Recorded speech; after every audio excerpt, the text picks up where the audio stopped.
আপনারা দেখছেন মুর্শিদাবাদ মিডিয়া সত্য খবর এখন আপনার নাগালে। আমাদের চ্যানেল সাবস্ক্রাইব করুন, দেখতে থাকুন, সঙ্গে থাকুন।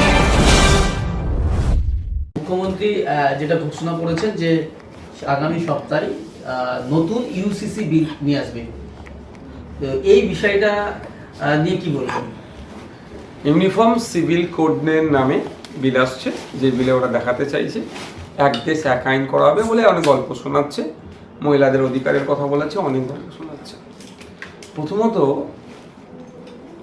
আমাদের ইউনাইটেড হতে হবে, ইউনিফাইডের থেকে ইউনাইটেড হওয়াটা বেশি জরুরি, সেক্ষেত্রে আমাদের কোনো চিন্তা ভাবনা নেই। দ্বিতীয়ত ভারতবর্ষ একটা বহু ভাষার, বহু ধর্মের, বহু জাতের, বহু বর্ণের দেশ, এটা আমাদের বিউটি। সারা পৃথিবীতে দেখলে দেখা যাবে এত জাতির, এত বর্ণের, এত ভাষার মানুষ কোনো দেশে বসবাস করেনি, যেটা আমাদের মন ভারতবর্ষে বসবাস করে। সেই বৈচিত্র্য, এই বিউটিকে ধ্বংস করার একটা চক্রান্ত, এর বিরোধিতা আমরা করছি। এবং সোমবারে যে বিল আসবে অবশ্যই আমি সেখানে ডিবেটে অংশগ্রহণ করবো, তার বিরুদ্ধে বলবো। শুধু তাই নয়, ব্যাপারটা হচ্ছে এটা সংখ্যাগরিষ্ঠ গণতন্ত্রের আস্ফলন ছিল, আর কিছুই নয়। এর চাপিয়ে দেওয়া হচ্ছে না, ডিম খেতে হবে না, তোমাকে সোয়াবিন খেতে হবে, আজকে ডিম দিয়ে শুরু হচ্ছে, কালকে মাছ বলবে, তারপর দিন চিকেন বলবে, সব শাকাহারি করে দিতে হবে, কিন্তু মাছে ভাতে বাঙালিরকে ভুলিয়ে দেওয়ার চেষ্টা, এই চাপিয়ে দেওয়া হচ্ছে। আর একটা কারণ হচ্ছে বিজেপি সরকার 2 মাস হয়েছে, 2 মাসের মধ্যে সরকার কতটা চালাতে পারছে, কতটা ফেলিয়ার হচ্ছে আপনারা ভালো করে জানেন, সাধারণ মানুষও।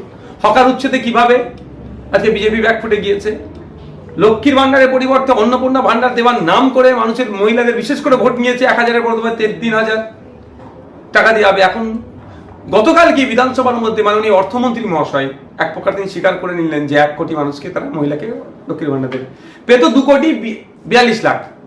আমি মানছি 2,42,00,000 মধ্যে একটা অংশ দুর্নীতি হয়েছে, হ্যাঁ আমি বিধানসভার মধ্যেও বলেছি তৃণমূল দুর্নীতি করেছে, ছেলেদের নাম ঢুকিয়ে দিয়েছে, কিন্তু বাকি মহিলারা কি দোষ করলো? এরা 1 কোটি মহিলাকে দেবে টার্গেট, কারণ এবারে 36,000 কোটি টাকার প্রজেক্ট রেখেছে। 36,000 কোটি টাকা, এই জন্য আমি বলছি 1 কোটি মহিলা, একটা মহিলা 1 বছরে 36,000 টাকা পাচ্ছে, 1 কোটি মহিলা 1 বছরে তাহলে 36,000 কোটি টাকা পাচ্ছে। তাহলে টার্গেটে নিয়ে নিয়েছিল, ওগুলোকে নামগুলো বাদ দেবে, ফলে এত বড় ফর্ম টার্ম করে করছে।